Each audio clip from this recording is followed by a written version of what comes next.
take off your disguise and flick. All 45 gods that appeared or were referenced in Thor, Love and Thunder explored. Thor, Love and Thunder is finally here, and with it comes a litany of cosmic beings, all ranking higher than most of the Avengers on the power scale. Seriously, if you guys thought that Moon Knight was filled with gods, then you haven't seen anything yet. TaikaWaititi assembled an entire menagerie of gods from the MCU, each of which belongs to a different pantheon, or, in certain cases, entirely different planets altogether.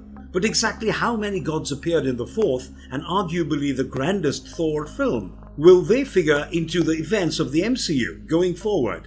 And if so, then how? And why? We'll answer all those questions and more in this video. This is all gods that appeared or were referenced in Thor, Love and Thunder explored. Oh, and before we start, this is your spoiler warning for the movie. If you haven't seen it yet, go watch it and then come back here, because there is a lot to unpack. So let's get to it. Before we go into our explanation, we have a very small request. If you like our content, please support us by subscribing to our channel. This is a small click for you, but for us, it means a lot. Thank you. Let's begin.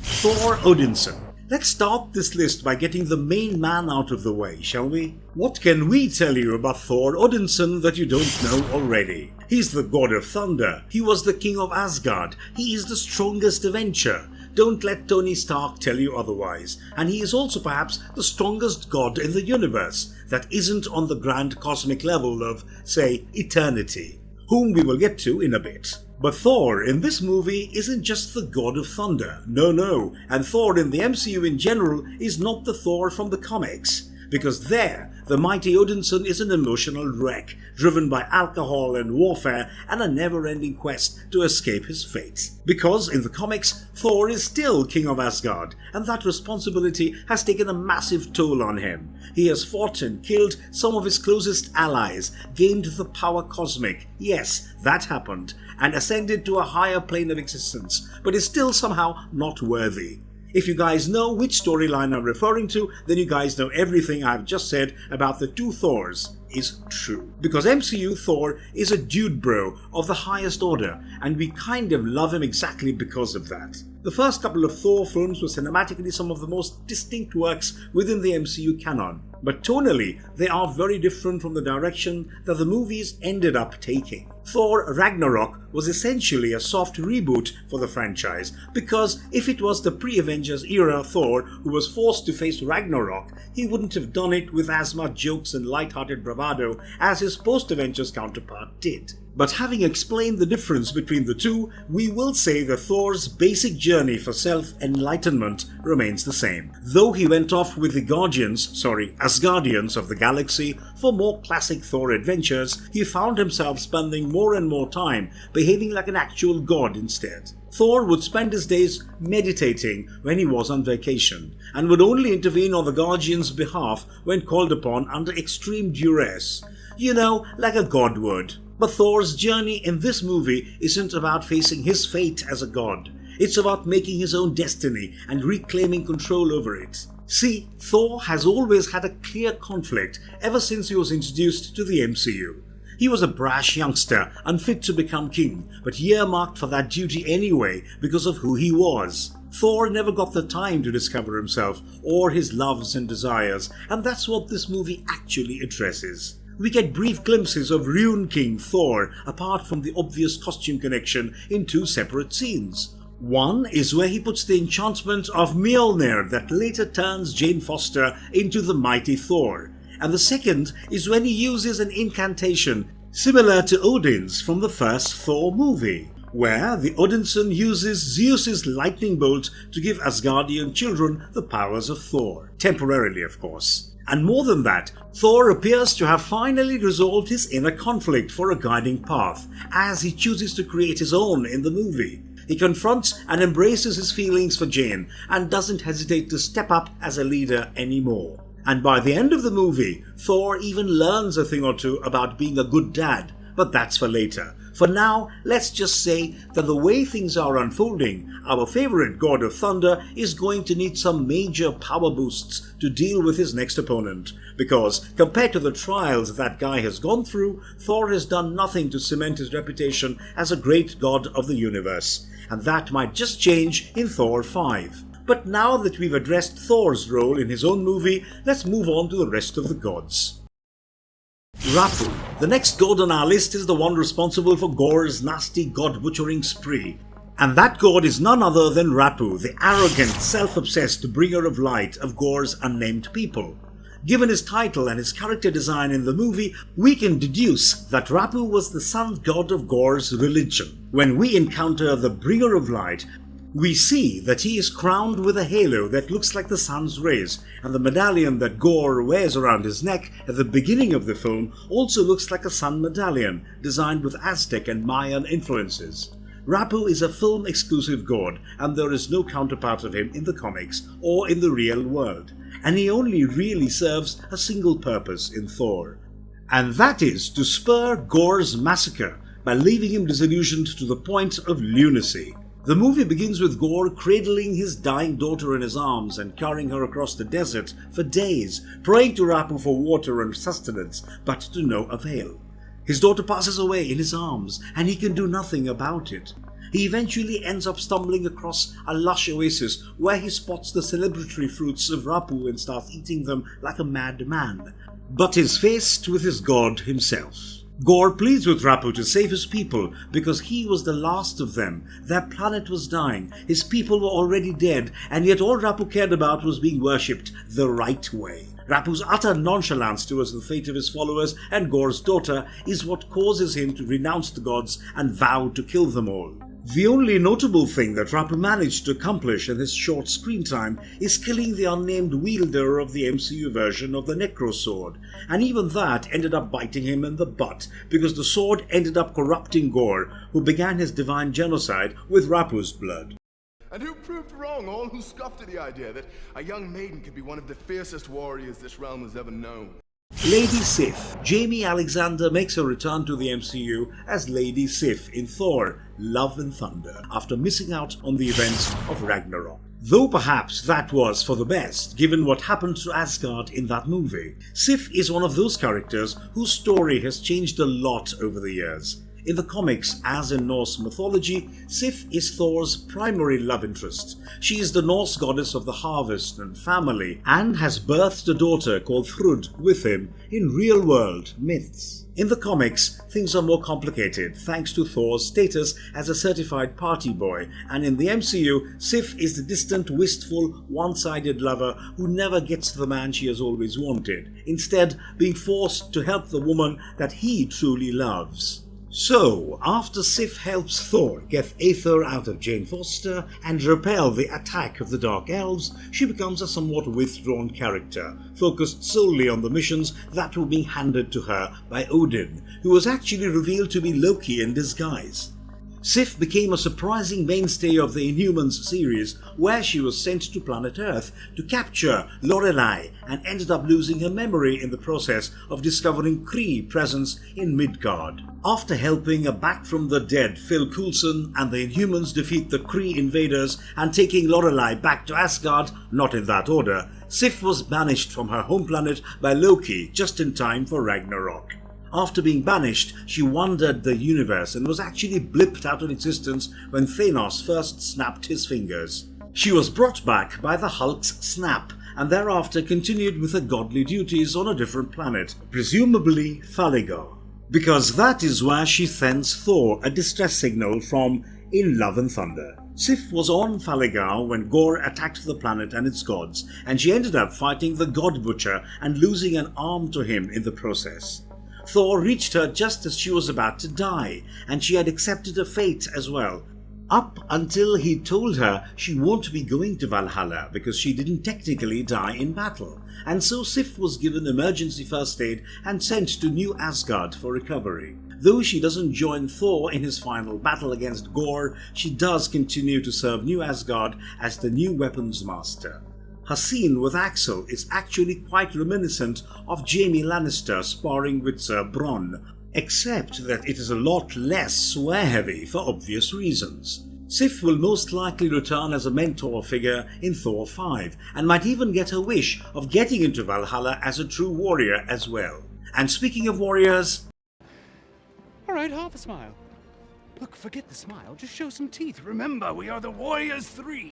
The Warriors 3, Volstagg, Hogun and Fandral got a nod in Thor, Love and Thunder, thanks to the many flashbacks that were facilitated by the dulcet tones of one Korg the Cronin. When Korg was recounting the story of Ragnarok to the children of Asgard, he brought up the fact that Hela killed Thor's closest friends, that being the Warriors 3. This dynamic duo of rough-necked but honor-bound Aesir has been with the Odyssey since the beginning of his journey. Who can forget the camaraderie they shared in the first Thor film? Volstagg is the best friend that we all deserve.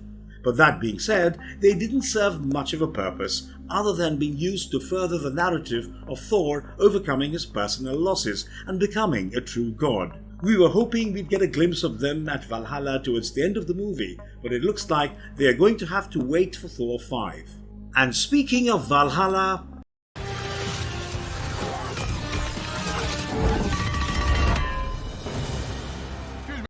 Mighty Thor. Natalie Portman made her proper return to the MCU in what was, ironically enough, her swan song from the Thor franchise. TaikaWaititi decided to adapt the events of the 2014 Marvel Comics storyline, Original Sin, which begins with an investigation into the death of Uatu, the Watcher. Original Sin is where Gorr the God Butcher technically makes his debut because it is the site of one of the most iconic panels in modern Marvel history. That being the panel where Nick Fury tells Thor that Gorr was right, causing him to lose his own worthiness, which opens up the path for Jane Foster becoming the mighty Thor. The movie follows a similar path, in that Jane contracts cancer and then comes into contact with Mjolnir and gains the power of Thor. The major difference in both portrayals is that in the comics, Jane got the hammer because she was worthy, while in the movie she got it because of a protection spell Thor unwittingly put on Mjolnir, which was activated when Gorr showed up to New Asgard. Jane has a hard time being a superhero at first, what with her horrifyingly cheesy catchphrases like "Let's bring the rainbow" and "Eat my hammer," but she's surprisingly good at handling Mjolnir. And even better at channeling the power of Thor than perhaps the man himself. What's cooler about her version of the character is that she can use Mjolnir as a melee and a projectile weapon, giving her superiority over long and short-range combat, something Stormbreaker has a tough time accomplishing. Sadly, unlike the comics, Jane Foster dies at the end of the movie because using Mjolnir ends up causing her cancer to speed up, and after reconciling her feelings for Odinson, she decides to go out like a true space Viking, in battle beside the one she loves. Jane Foster's story might not end here though, because in the final post-credit scene of Love and Thunder, we see her getting welcomed into Valhalla by the man who is next up on our list.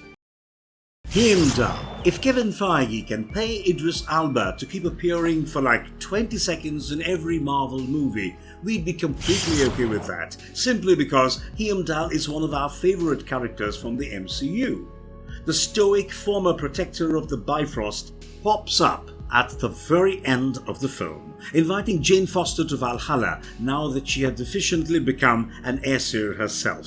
If you're wondering how Heimdall ended up in Valhalla in the first place, don't forget that he spent most of his life being a golden-eyed badass and was the last line of defense for the people of Asgard before Hela and Surtur burned it to the ground during the events of Ragnarok.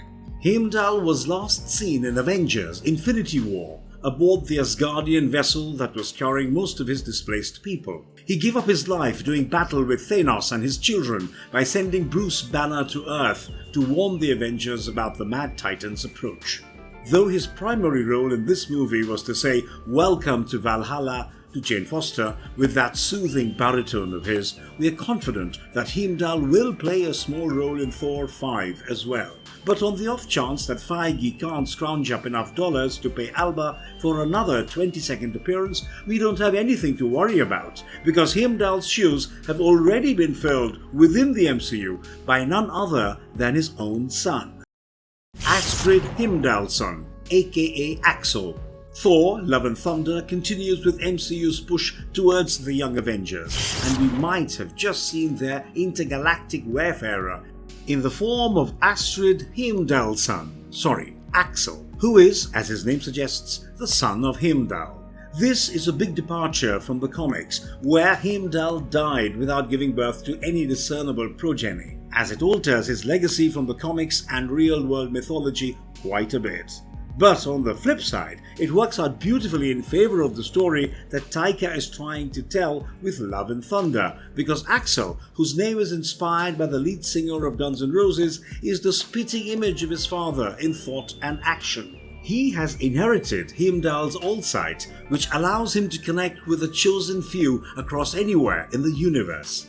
He uses this power to contact Thor after Gorr kidnaps dozens of children from New Asgard in an attempt to goad the Odinson into action. He has also inherited his father's calm, objective and deductive demeanor, as he is able to see through most of the self-assuring crap that Thor and Gorr throw at the children and keep his mind focused solely on the survival of his peers. In battle, Axel has proven himself a worthy opponent, being able to wield the power of Thor for a brief period of time with unprecedented efficiency, so much so that Thor even named him General Axel in the climactic fight against Gorr and his shadow monsters. At the end of the film, we see Axel training with the one-armed Lady Sif as one of the future defenders of New Asgard, thanks to an edict issued by King Valkyrie. We can't wait to see Axel back in action in the eventual Young Avengers movie, but till that time comes around, let's talk about the king he serves, shall we? Many apologies, Your Majesty. Brunhilde, or King Valkyrie. Hulk's favourite angry girl is going through a bit of a power nausea in Love and Thunder. Tessa Thompson's Valkyrie was one of the best inclusions to Thor Ragnarok. Her character's fierceness and vulnerability, combined with a rather badass costume and movie set, quickly made people forget that Brunhilde was supposed to be a buff blonde in the comics. But after everything that had happened to her people following the destruction of Asgard and then the Statesman, she kind of withdrew into the same shell that Thor did during Endgame, though his case was far, far worse. But after joining in the climactic battle against Thanos' forces and giving us the original girls get it done moment, sorry boys, Valkyrie became a much more important character in the MCU. Because if you guys somehow forgot, Thor made her the king of New Asgard before leaving with the Guardians. And Love and Thunder shows us just how excited, or rather frustrated, that job made her, which is very evident in her Old Spice commercial shoot.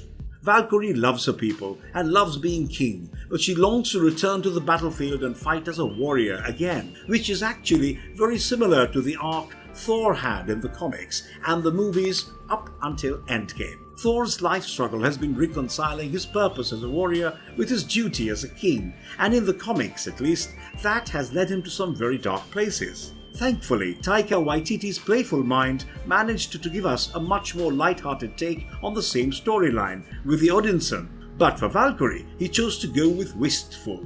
She strikes up a sisterly bond with Jane Foster in this film and is seen reminiscing about her days pre-Valkyrie extermination. Korg gives us the same note-for-note emotional breakdown of Valkyrie's hopes and desires like he did in Ragnarok with Thor and Mjolnir.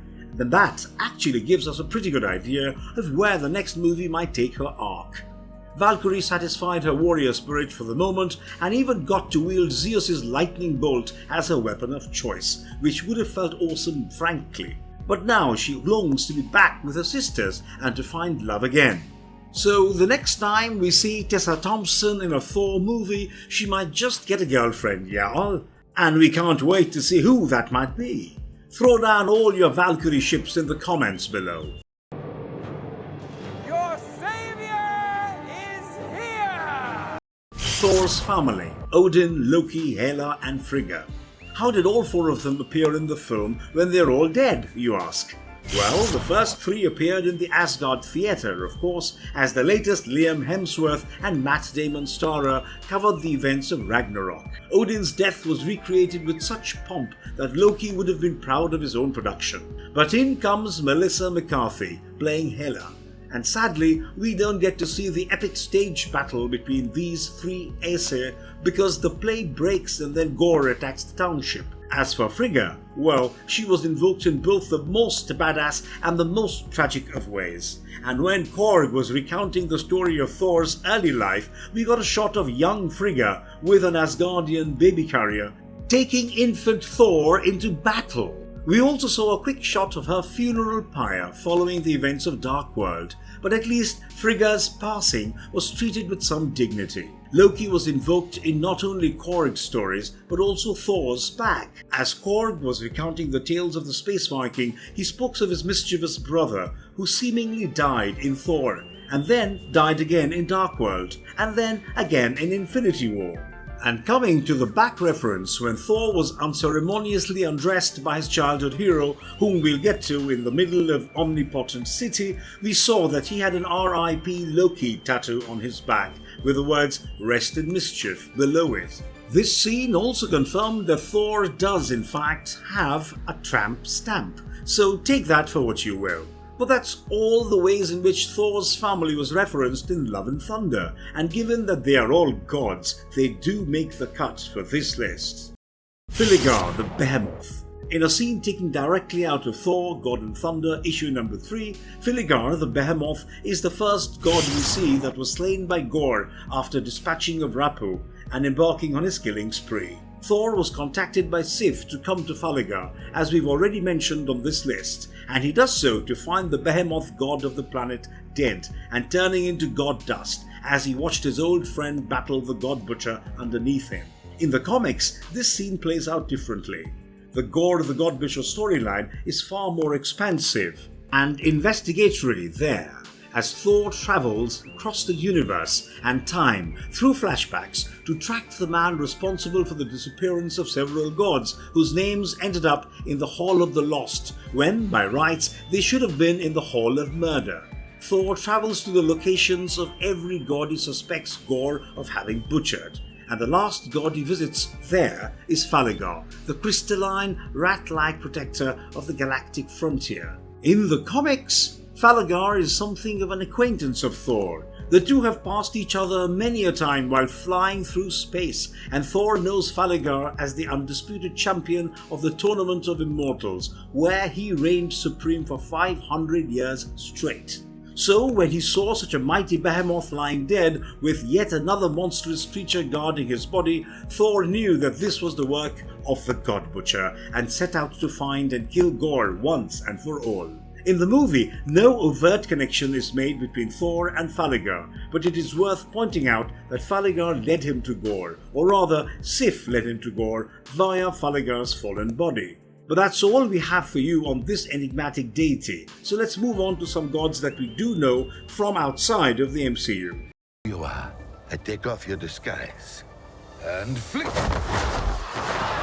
Zeus, the orgy overlord of Omnipotent City, and the man with the greatest entrance in performance arts history this side of Stone Cold Steve Austin, Zeus was unexpectedly more charismatic than we expected him to be when we dove into Love and Thunder. But you won't hear us complaining. Russell Crowe went that extra mile and gave his version of the King of Olympus a Greek accent and an accompanying skirt flourish that would put most women to shame. But Zeus in the MCU is slightly different from his comic book counterpart. Don't worry, both of them are self-absorbed narcissists with no real concern besides their own pleasures and edicts, but in the comics, Zeus is actually much more agreeable.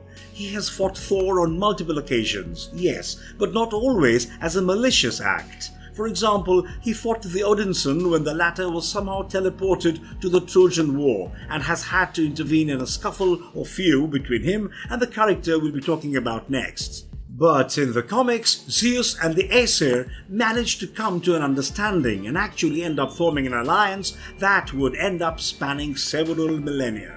The All-Father and the Sky-Father, in their infinite wisdom, thought it better to merge their strengths as opposed to tearing each other down. And we gotta say, that's a surprisingly wholesome sentiment, especially given the fact that it is Zeus and Odin expressing it. But alas, any such alliance is going to have to come after a potentially universe-ending divine conflict, because in Love and Thunder, Thor ends up stealing Zeus's lightning bolt and impaling his childhood hero before fleeing Omnipotent City with the goat boat. Did we say childhood hero? That's right. In the MCU, Zeus is Thor's primary inspiration, to the point Thor admits his thunder gimmick is stolen from Zeus and becomes an instant fanboy during Zeus's entrance. Well, as the adage goes, never meet your heroes because Zeus turns out to be a right prick who is more concerned with godly hedonism than answering the prayers of the people who call out for help to the gods. Hence, the stealing and impaling and such.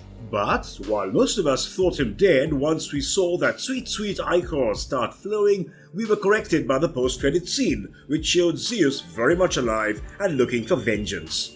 And how exactly does he plan to gain vengeance without his lightning bolt and with a gaping hole in his chest? Glad you asked.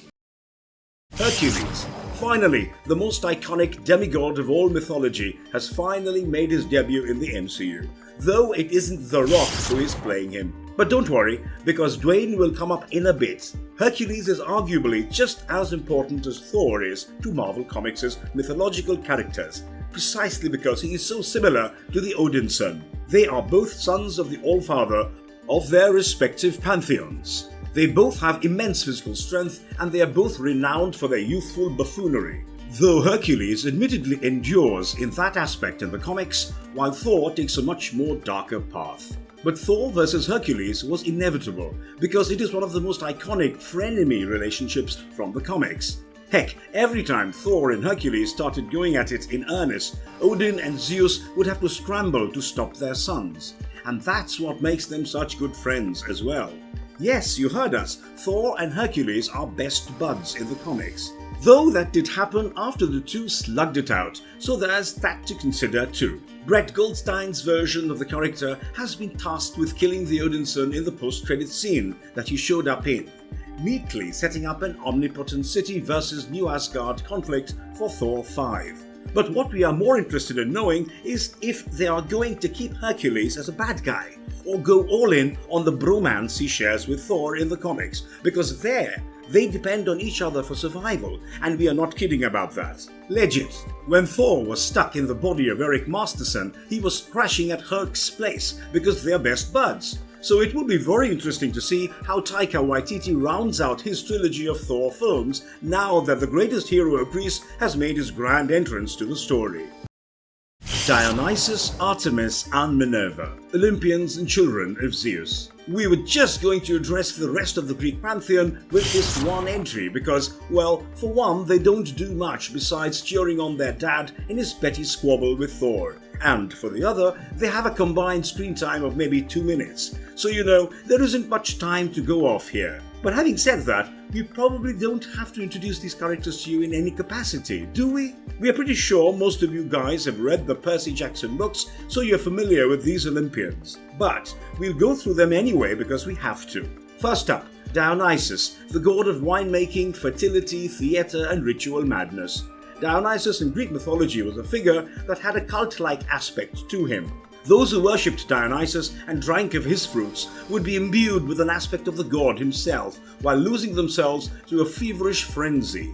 Dionysus is also associated with male fertility and, of course, grapes. But it's only the last of these that is referenced in the movie, and that too in the form of a headgear. The fact that this madness-inspiring deity yells out, "Get him, Dad!" in the middle of Zeus and Thor's fight probably tells you all you need to know about his MCU counterpart. Next up, Artemis, the goddess of the hunt, the moon, and the twin sister of the sun god Apollo. Though we don't see her lyre-toting twin in the movie, we do briefly glimpse Artemis cheering Zeus on in her trademark silver armor from the stands close to his dais in Omnipotent City. It will be interesting to see how she figures into the story next. Maybe Zeus sends her to help Hercules track Thor down, given that she is the goddess of hunting after all.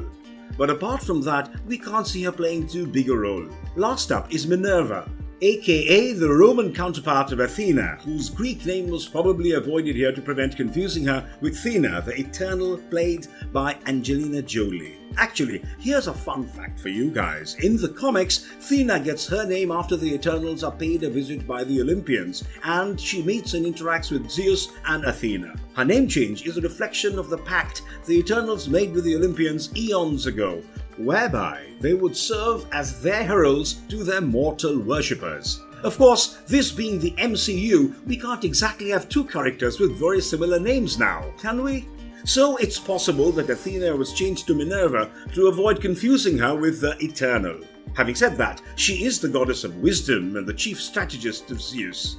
Two factors that will definitely come into play in the next Thor movie. Ra.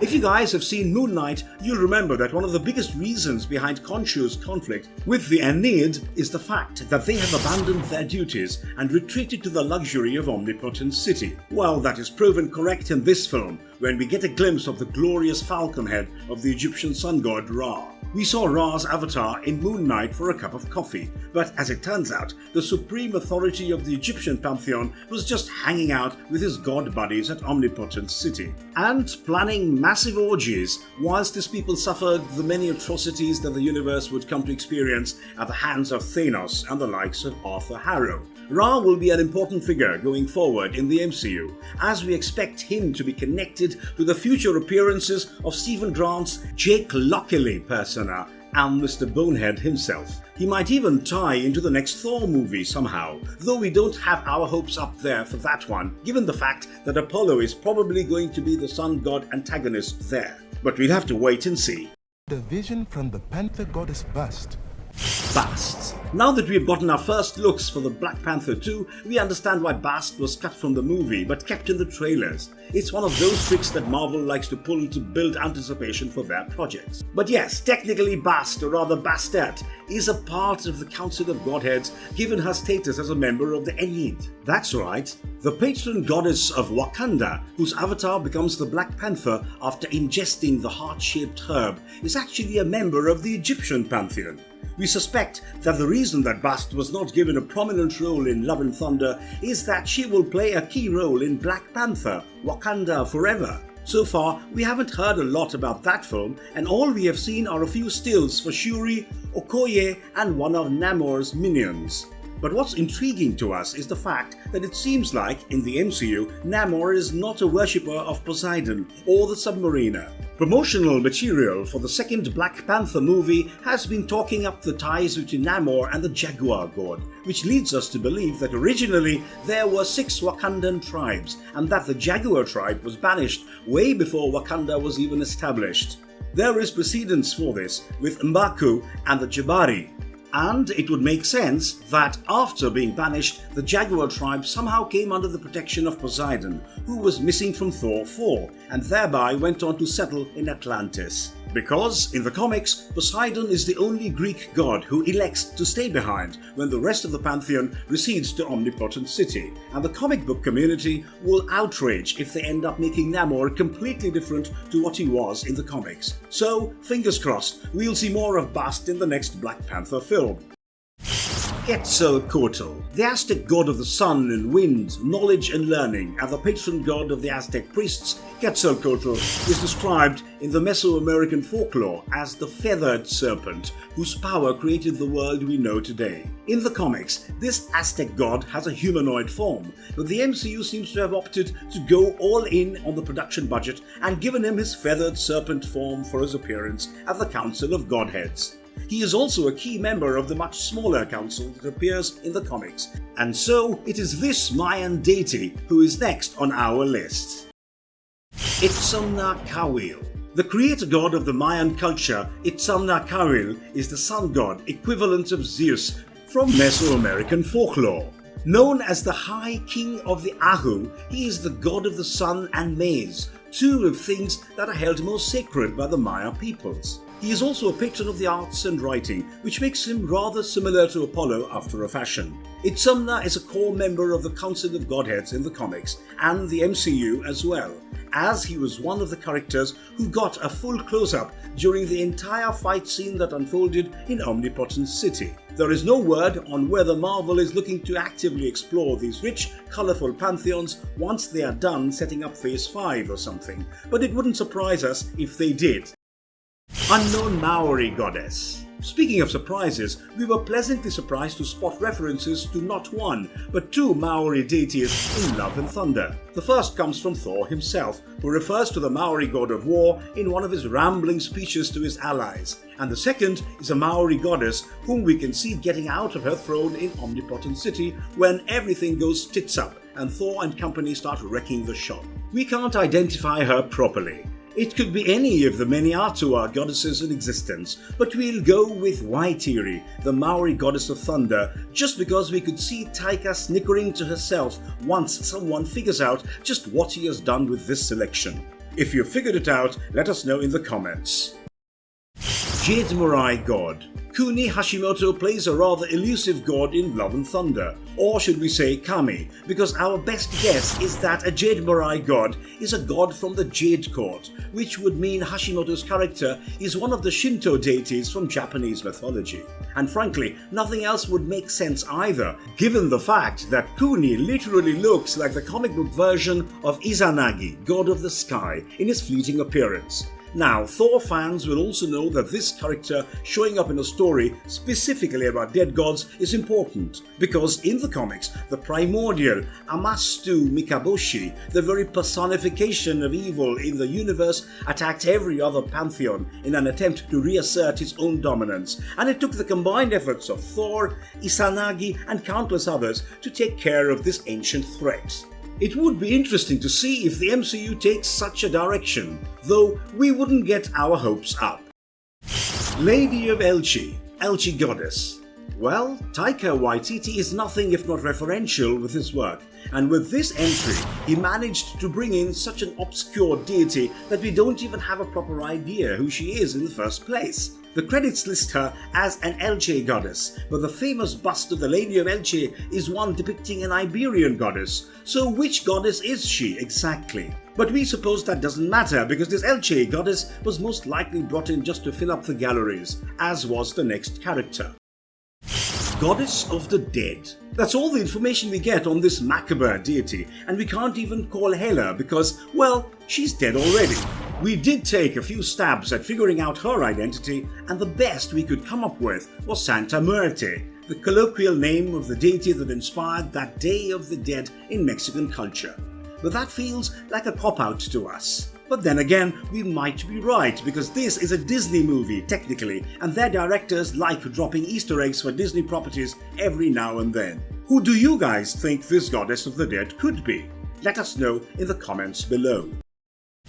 Flower God. Andrew Crawford becomes one of the rarest personalities, apart from James Gunn, of course, to have worked for both Marvel and DC in the film space. He was spotted as part of the DCEU in Aquaman 1. Where he played not one but two separate kings. Andrew was the man in the suits, playing both Brian King and King Rico in James Momoa's first solo outing as Arthur Curry. This time he's portraying a god literally made out of flowers, and it is about as trippy as you'd expect it to be. We're actually kind of glad that Gore put down Rapu real quick, because we don't think we could have spent a lot of time observing this weird floral deity move about as if he were held together by literal wind from the look of things. Fur God. This god functions exactly as advertised. He is the patron god of fur. You heard that right. Fur. All kinds. Apparently, he is also played by Stephen Hunt, who plays the affable Bomber in the Hobbit trilogy. So you know, he is comedy perfection. The one scene where we see him, his head is literally at his feet. And we get that the Fur God was a novelty addition to get a pop out of the viewing audience. But the idea itself is something we morbidly adore. If only Cruella could have prayed to him instead, eh? Though we doubt it would have been any good, given the general nature of gods in the MCU. Sequoia, Queen and Oaken King. The Sequoia, Queen and Oaken King are shown briefly when Thor is searching for Sif's distress signal as two of Gorr's victims. Their story in Thor, Love and Thunder is similar to the comics, though the timeline is significantly altered. In the movie, the couple was taken out presumably right after Gorr was done with Rapu and his flowers, and we aren't given any kind of information as to how long they have been dead. In the comics, as the rulers of Glenglavan Glade, the Eternal Garden, they were two of the first gods killed by Gorr the God Butcher, and Thor didn't realize this until he entered the Hall of the Lost in search of Gorr and found his friends dead. 2,000 years passed, nailed to their world tree by the God Butcher and guarded by one of his black berserkers. Not giving us all this background exposition actually worked out in the movie's favour though, because with the rumours that nearly 4 hours of material ended up on the cutting floor, we don't think keeping in this tiny detail would have mattered in the grand scheme of things. Bao, the god of dumplings.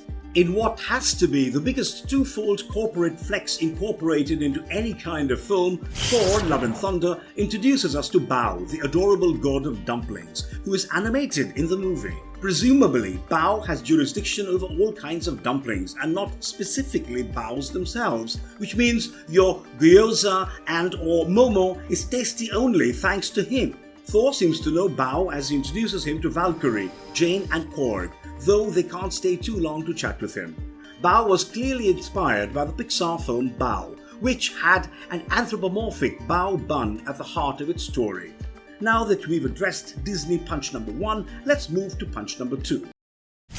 Ninny of the Nonny. Korg brought up his own god while doing one of his trademark Thor flashback retellings, and we didn't think we'd see this guy in all honesty. But if you know who plays Korg, you'd know that this was a stupid line of thought on our end. Ninny of the Nonny is the primary god who is worshipped by all Cronins. He sits on a throne made out of scissors, which looks a lot like the Iron Throne from the Game of Thrones, and is also a reference to the rock, paper, scissor joke that Korg makes in Thor Ragnarok. You don't need to be afraid unless you're made of scissors. Just a little rock, paper, scissor joke for you. Ninny of the Nonny is more of a punchline existence in the Council of Godheads, purely because there is no counterpart for him in the comics, and even his name makes fun of him. Ninny of the Nonny basically translates to the Fool of the Fools if you want to dive into an archaic English lesson, but we don't think you want that, so we'll move swiftly onwards.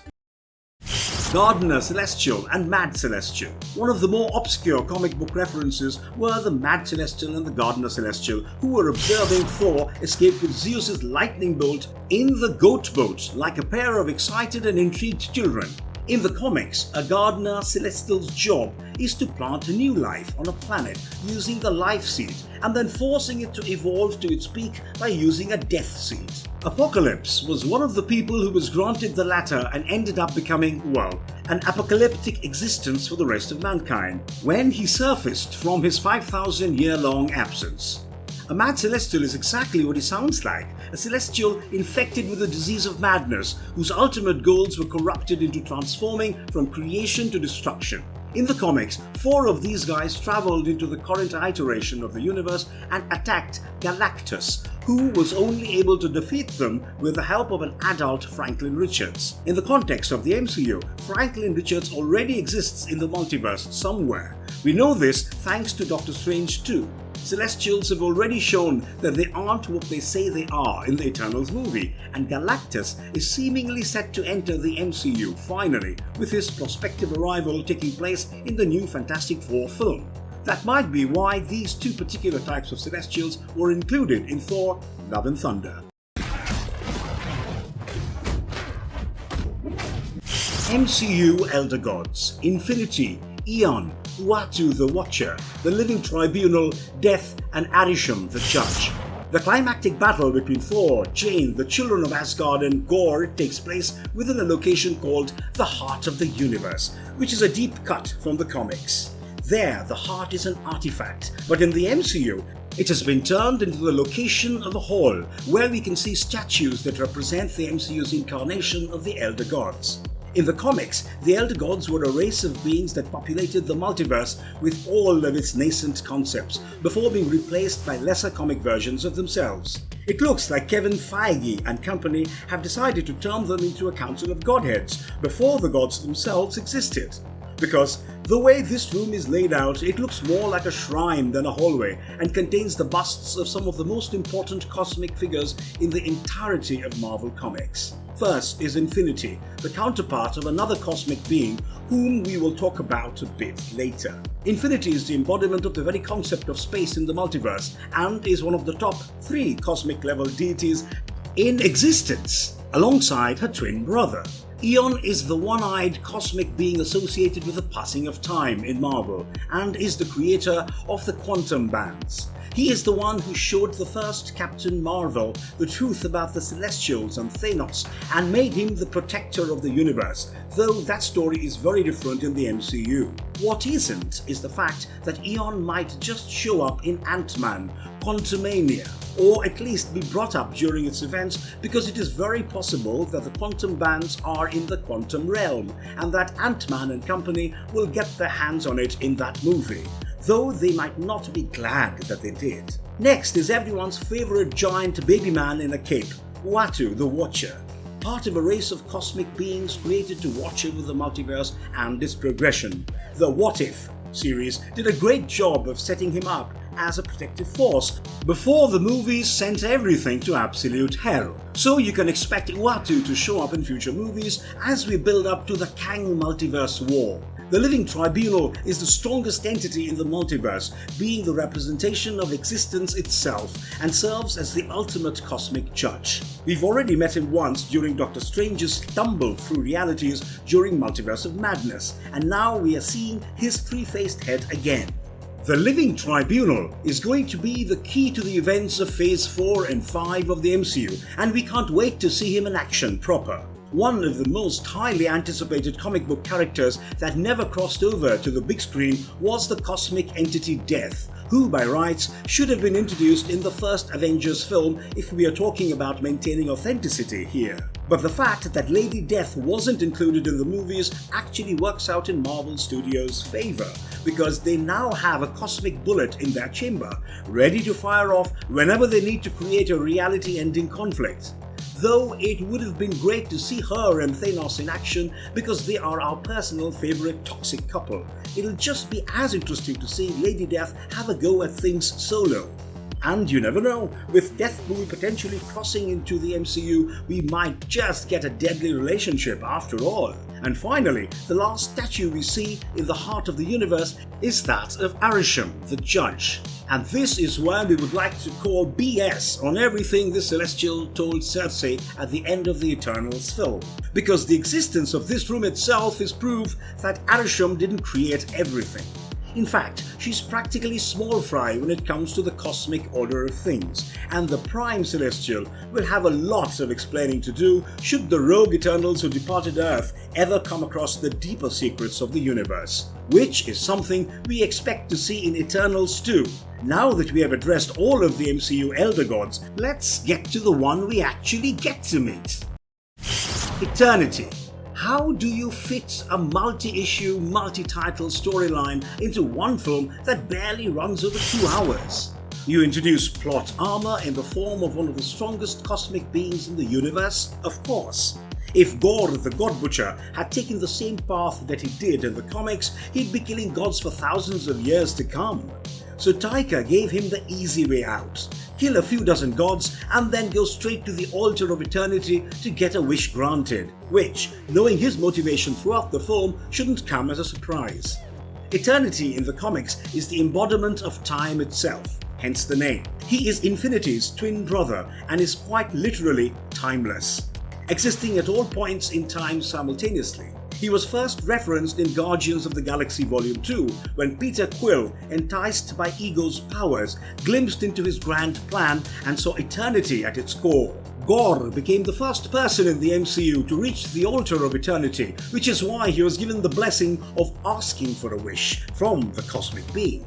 Initially, he was going to wish for the death of all the gods in the universe, but having been freed from the corruption of the Necro Sword and being on the verge of death, he wished to bring his daughter back to life instead. Eternity's personal realm is quite similar to the Soul Stone's innate dimension, and his real form is merely an outline of his comic book design in meditation and filled with a cosmic star system instead of solid features. Given the scale of Eternity's powers and the fact that his wish-granting ability was a one-shot deal, we are skeptical of seeing him again in the MCU, though we wouldn't be surprised if he showed up again. Which brings us to the very being that Eternity brought back to life and the last god on our list. Love, Gor's daughter, who served as the catalyst for him becoming a god butcher, was turned into a goddess herself when she came back to life, thanks to the fact that her rebirth was facilitated by Eternity. Love is now one of the strongest beings in the entire multiverse, being capable of wielding Stormbreaker without even hitting adolescence. And what's more is that it hinted that she now wields the power cosmic, because if you look at her eyes, you can see a purple glow coming off them, which can only be related to this mystical concept from the comics. We could be wrong, but that would also make it the perfect reason for a future Galactus invasion, and he would attack Earth to take Love's power and end up deciding to devour it because of its raw cosmic existence as the center of all sentient life. But until that point in time comes, Love is going to be going off on uncountable adventures alongside her adoptive father, Thor, because it turns out the title of this movie isn't about themes. It's the literal name of their godly father-daughter duo.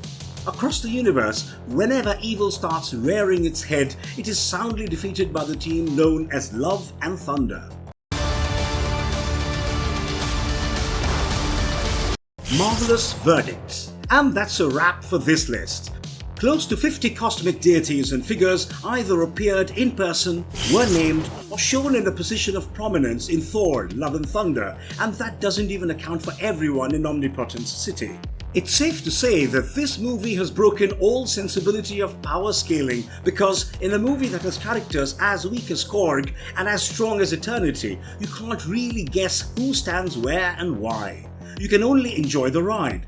We hope you felt exactly that way going through this video and want to know which god was your favorite out of them all.